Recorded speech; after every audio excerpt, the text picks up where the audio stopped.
Hey guys and girls, so today I'm responding to a request from Red Monkey 35L to do a overview of Doctor Who The Trial of a Time Lord box set.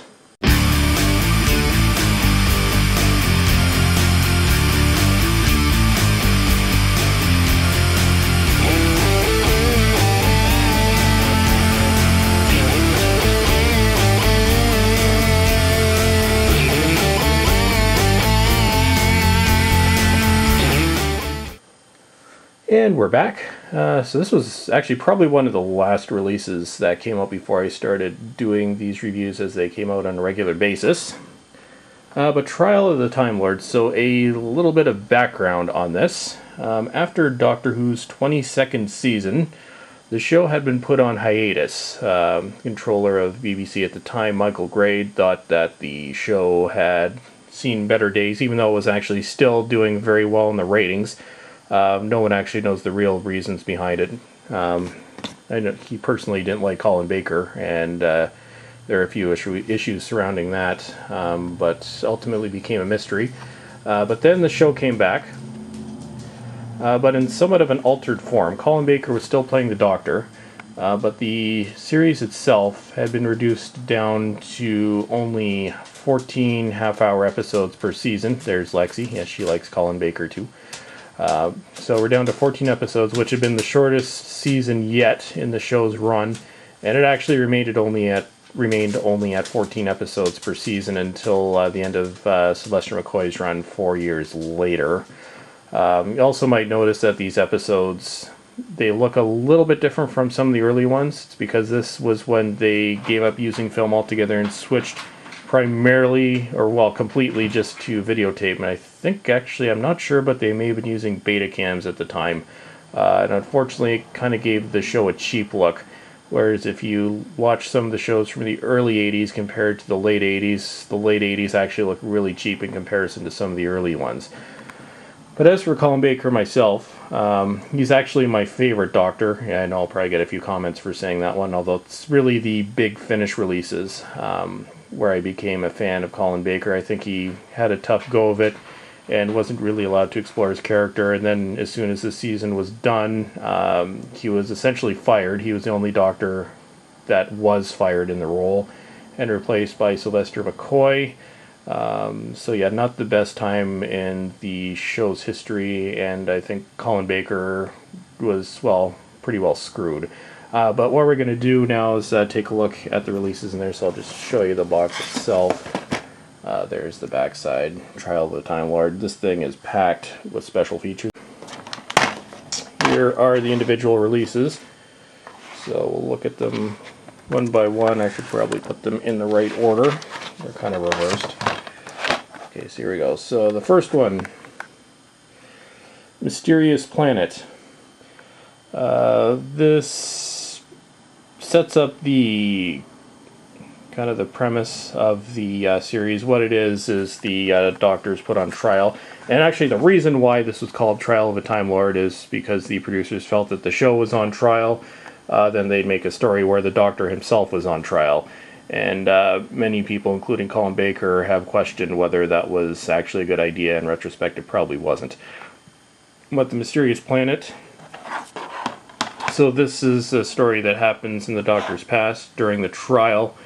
And it kind of sets up the chain of events. Now, one thing that might be a little bit tedious after a while in this season is it keeps cutting back to the courtroom, and it does that throughout all 14 episodes.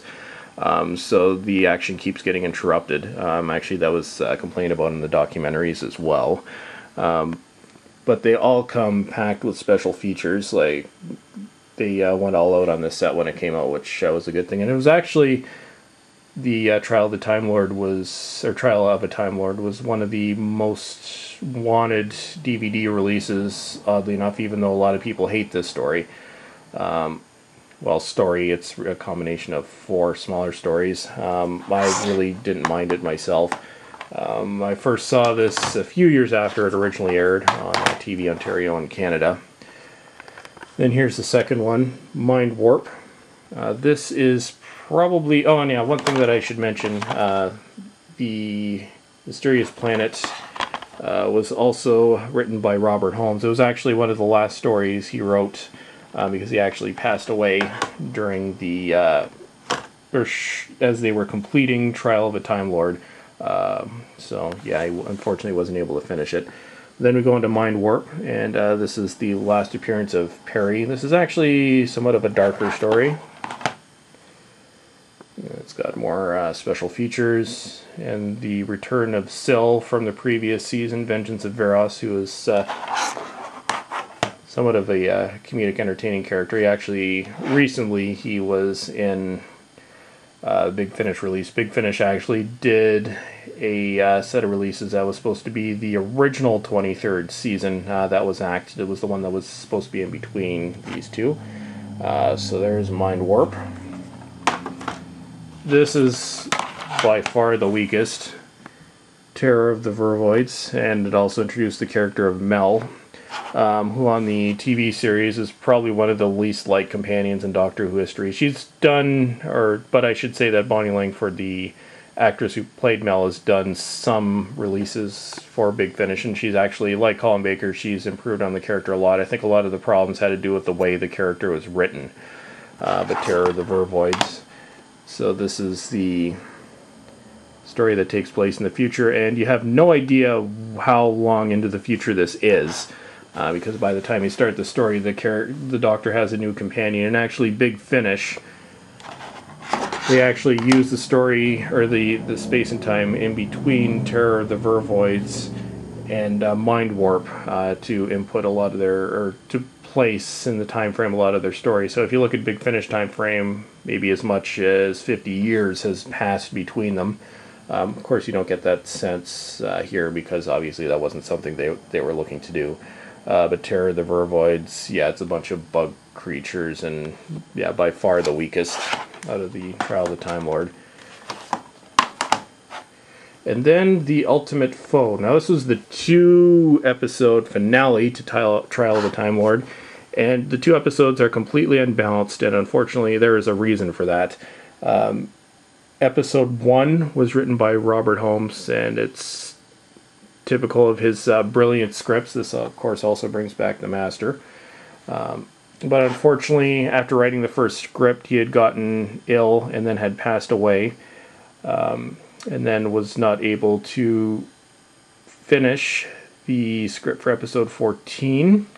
And things got worse because Eric Sayward, who was script editor, and John Nathan Turner had a falling out, and Eric Sayward had quit. I believe Sayward had finished off Holmes' script, but because he had left on bad terms, he would not allow the show to use it, so they had to hire Pip and Jane Baker, who had actually written Terror of the Vervoids, to write the second one.